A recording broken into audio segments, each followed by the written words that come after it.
Hello and welcome to another Hearts podcast episode. This is season 5, episode 9.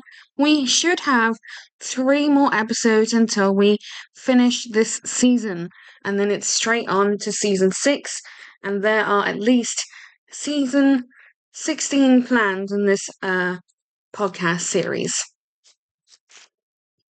So I have written this episode now, and it was about 9 pages long, so we should have a fairly long episode. I will also remind you, I do have asthma, so I may cough, clear my throat, or stop to hydrate on occasion. And I do also have the window open, so I don't know if you can hear the public outside and transport and public services, etc. My rabbit is also close by, so you may hear him drinking too.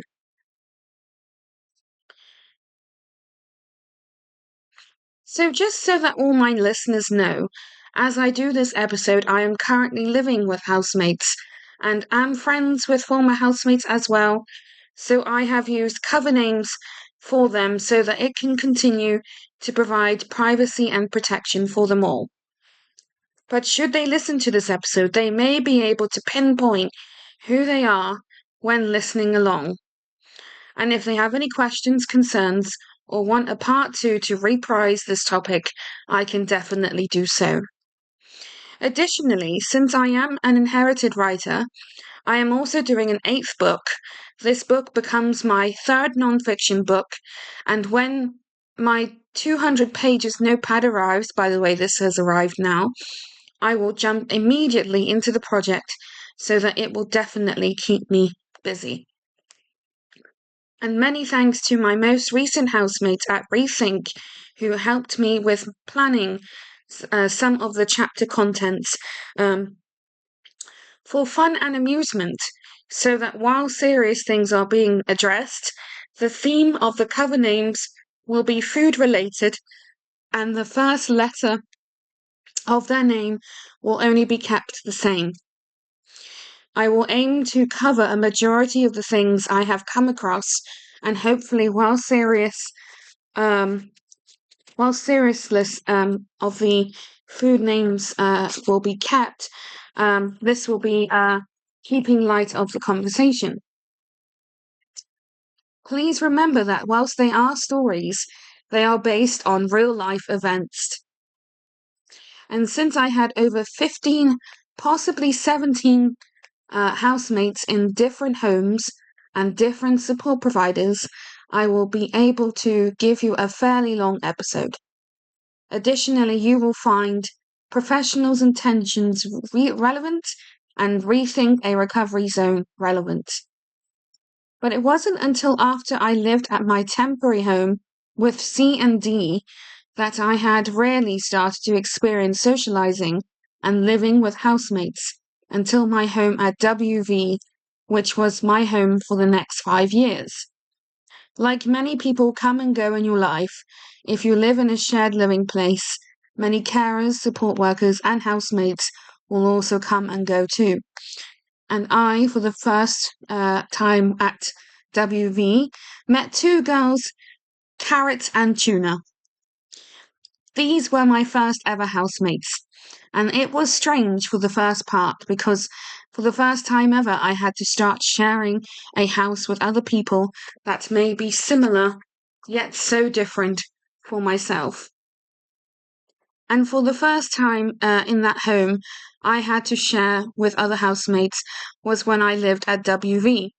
This was during my teenage years, and it was also where my last name was changed without my consent.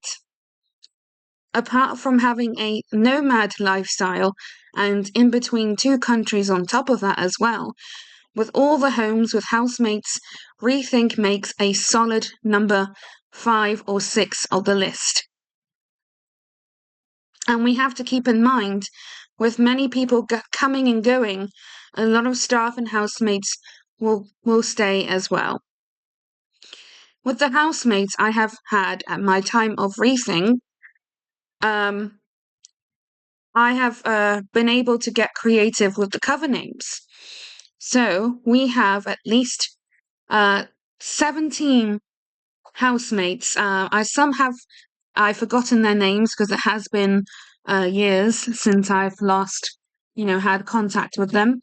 But the list goes carrot, tuna, radish, corn, cucumber, strawberry, cabbage, um, rude guy at the top, nugget, raspberry, pineapple, sage, yams, tofu, and jam. If I did my calculations properly, I have had at least 16 housemates from former and current homes.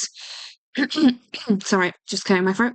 And that makes 10 females and 6 males. But I am also doing an 8th book called Shared Living Guide, and that will be added to my collection, and the cover names I use for here will also be kept for the same book.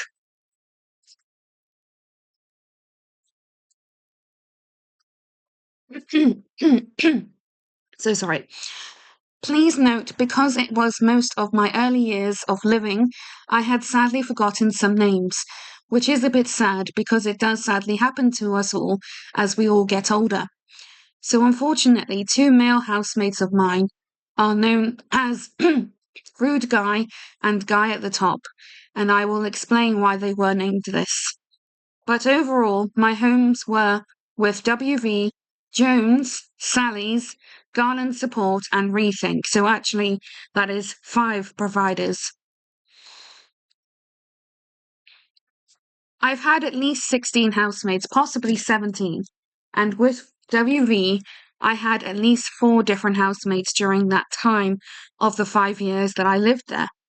And even though I was briefly friends with and had brief interaction, it was just not the same anymore, and we should not be in contact. Some have been blocked for my protection. The housemates I had at WV are carrot, tuna, radish, and corn, all females in this house, and I spent 5 years of my life there with them. It did make me uncomfortable when tuna and corn decided to run away and the police had to be called.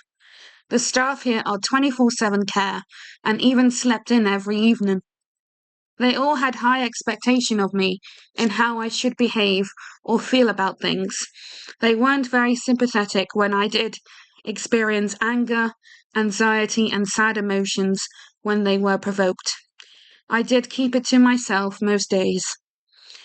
It was also the start of my writing journey, and I owned a Nintendo DS Lite, which was what most of us had in the early days of gaming. But I am thankful to have had a professional, proper diagnosis of my Asperger's syndrome that did interrupt my education during the last few years of high school. Then came Jones, and my journey with housemates continued. I did have an on and off good friendship with Cabbage, and I did meet Strawberry during that time too. Cabbage and Strawberry were living on the other side of the house, as the house was split into 2. I did also briefly had a chance to live more independently in the studio flat that was above their garage, but there was too much responsibility, and I did struggle a lot.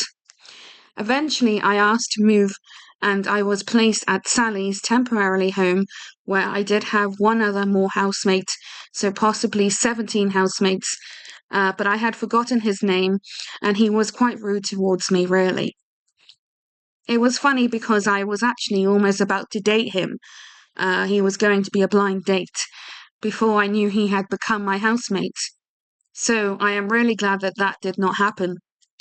Whilst it is frowned upon, there is no rule against housemates dating, and it does happen to me later, which you will soon learn, and I suppose it's frowned upon because it does bring a lot of complications.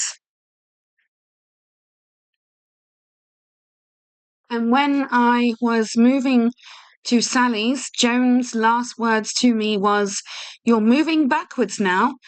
And my response to that was, "Sometimes you need to move backwards to move forward." And that's exactly what happened to me. I had at least 2 years at Joan's, Sally was under a year, I'd say, and it was really appalling circumstances. At Sally's, I did not have, no, I only had one other housemate who was male, and he was one that I had forgotten his name, thank God, because we did not get on well at all. But after Sally's, I moved to Garland Support, living 3 years of my life there. And it was so much better for me in some extent, because I had more independence, whilst also having support and a key to my own property, which I only had on the studio flat at Jones. When I was at Garland Support, I also had 2 homes, so it makes the story even longer. And at Garland Support, I had 5 housemates. We have Cucumber, Rude Guy, Guy at Top, Nuggets, and Raspberry. This provider was where I had fallen in love for the first time and had first ever same-sex relationship with Nugget. Though it only lasted for 6 months as I got cheated on, and it was my first same-sex relationship too.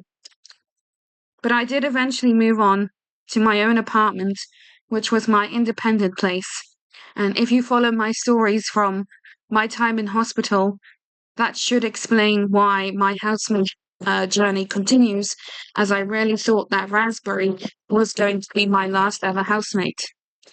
But, shit happens in life, unfortunately, and none of us can control that. What we can do is make awareness and learn how we can protect ourselves in person, at home, in the area you live at, and with your friends, family, etc. Because I had dated Nuggets, they belong on the blocked list, unfortunately. If you find yourself on my social medias blocked, you will there will be a few reasons as to why. So we may have dated your ex-family, like my parents, for example. You are my ex-partner's family. You were disloyal towards me, or you betrayed me in some way. So an example of betrayal would be siding up with someone on the blocked list. You can inquire who is on there and know it is 100+ members and will be sent privately in DMs.